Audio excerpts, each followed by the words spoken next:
Welcome to অজানা খবর। অজানা খবরে আপনাদের সকলকে স্বাগতম। আপনারা যেখান থেকে দেখছেন আশা করি সবাই ভালো আছেন। তো বেশি কথা না বলে মূল ভিডিওতে চলে যাই। অভিযোগের জবাব দিল রাফসানের ব্লু, বিস্তারিত জানিয়ে দিব।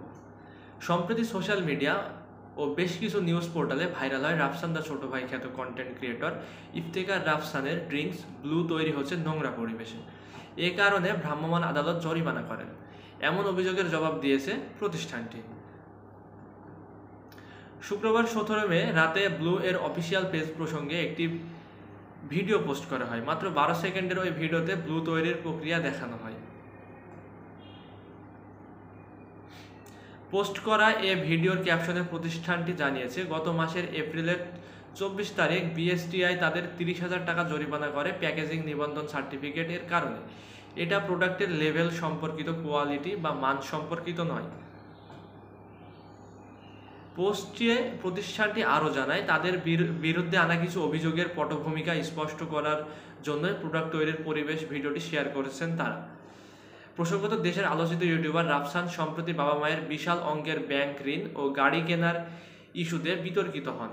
এরপর লাইভে এসে ব্যাংক ঋণ ইস্যুতে ভোগান্তির কথা জানান। তারপরই সোশ্যাল মিডিয়ায় ছড়িয়ে পড়ে 1 মাস আগের বিএসটিআইয়ের জরিমানার খবর। তো আজকের এই নিউজটি এই পর্যন্তই, পরবর্তী নিউজ জানিয়ে দিব। চঞ্চল চৌধুরী আমাকে কিছু বলেছেন। দুদিন আগেই রিলিজ পেয়েছে উপমহাদেশের বিখ্যাত পরিচালক মৃণাল সেনের বায়োপিক পদাতিকের টিজার। এ টিজার রিলিজ প্রসঙ্গে সময়ের বিশেষ এক সাক্ষাৎকারে কথা বলেন মৃণাল সেনের স্ত্রী, চরিত্রে অভিনয় করা অভিনেত্রী মনামি ঘোষ। কলকাতার নন্দিত নির্মাতা সৃজিত মুখার্জি নির্মাণ করেছেন পদাতিক সিনেমা। এ সিনেমায় মৃণাল সেনের চরিত্রে অভিনয় করেছেন বাংলাদেশের চঞ্চল চৌধুরী। মৃণাল সেনের স্ত্রী গীতা সেনের চরিত্রে অভিনয় করেছেন ওপার বাংলার মনামি ঘোষ। সিনেমায় অভিনয় প্রসঙ্গে মনামি সময়কে বলেন, অভিনয় করার মুহূর্তগুলো দারুণ ছিল। সবসময় শুটিং সেটে শুধু মনে হয়েছে ফাটিয়ে কাজ করতে হবে, এটা একটি দারুণ ছবি হতে চলেছে।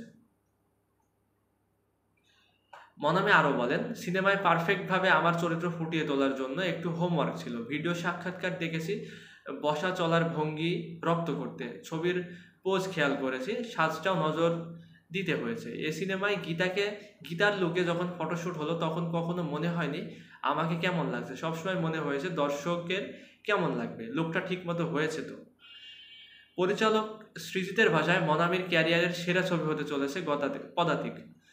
এ প্রসঙ্গে অভিনেত্রী বলেন, আমি সৃজিত দার কথায় একমত, তবে এ ব্যাপারে চঞ্চল দাও আমাকে কিছু বলেছেন। চঞ্চল প্রসঙ্গে আসতেই অভিনেত্রী বলেন, আমি কখনো মৃণাল সেনকে চোখের সামনে দেখিনি, তাই চঞ্চল দাকেই আমার কাছে মৃণাল সেন মনে হয়েছে। এ সিনেমাটি সম্প্রতি একটি ফেস্টিভ্যালে গিয়েছিল, ওখানে তখন রাত, কলকাতায় মাত্র ভোর। সময় নষ্ট না করে সে ফেস্টিভ্যালে সিনেমা দেখতে দেখেই রাতে আমাকে চঞ্চলদা ফোন করেন, আমাকে কিছু কথা বলেন, যা আমি এখন বলতে চাইছি না, কারণ আমি চাই সিনেমা দেখেই সেই টুইস্টটা দর্শক জানুক। তো আজকের ভিডিওটা এই পর্যন্তই। পরবর্তী ভিডিও না আসা পর্যন্ত অজানা খবরের সঙ্গেই থাকুন। ভালো থাকুন, সুস্থ থাকুন, টেক কেয়ার, আল্লাহ হাফেজ।